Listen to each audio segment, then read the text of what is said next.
So let's get to example 1. So we have actually multiple methods of solving this question.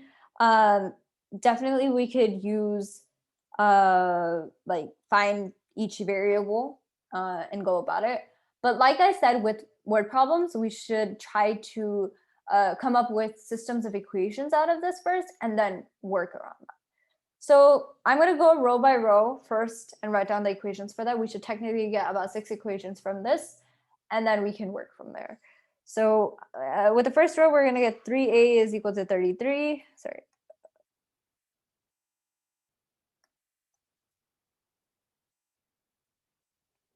With the second one, we're going to get 2b plus c is equal to 55. With the third one, we're going to get b plus 2c is equal to 50. With the fourth one, we're going to get that a plus 2b is equal to 51. And with the fifth one, which is, again, I'm going on columns for this one, but it's going to be a plus b plus c is equal to n. And the sixth one, which is like the third column right here, we're going to get that a plus 2c is equal to 41. Okay, so now we have a set of equations. So I think there are basically 2 ways I would say that about going about this problem. I will show the more, I feel like, sly technique first to get done with the problem real quick, and then we'll go over the other possibility.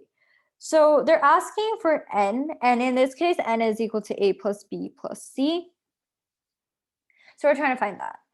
And I look at, I would say, so it's this equation and this equation. And if I add the 2 equations up, so I get a plus 2b plus a plus 2c is equal to 51 plus 41.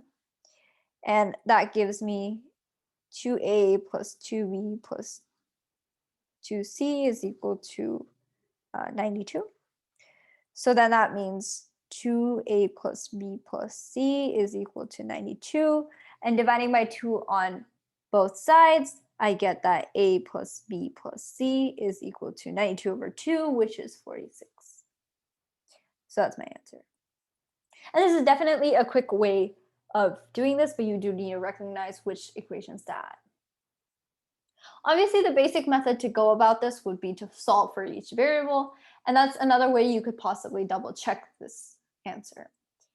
And so we start out with 3a is equal to 33, obviously, because that's straightforward. So we solve divided by 3 on both sides, we get a is equal to 11. We plug this into the next equation. So I'm going to plug 11 plus 2b is equal to 51. And we get that 2b is equal to 40 and b is equal to 20 as a result. And now we're going to take b and plug that into another equation, or you can just do a again. And I'm just going to do a again because it's easy. 11 plus 2c is equal to 41. So you get that 2c is equal to 30 and c is equal to 15.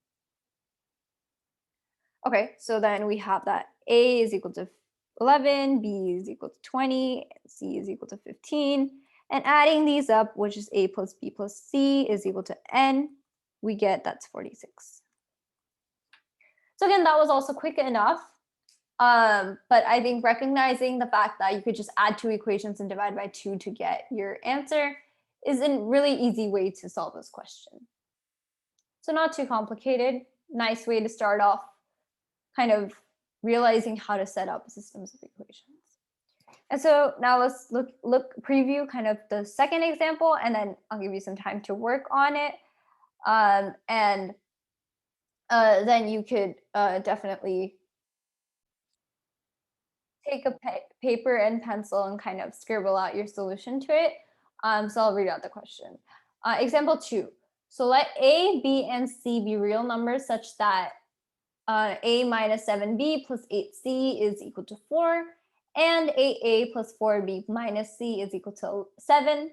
What is a squared minus b squared plus c squared?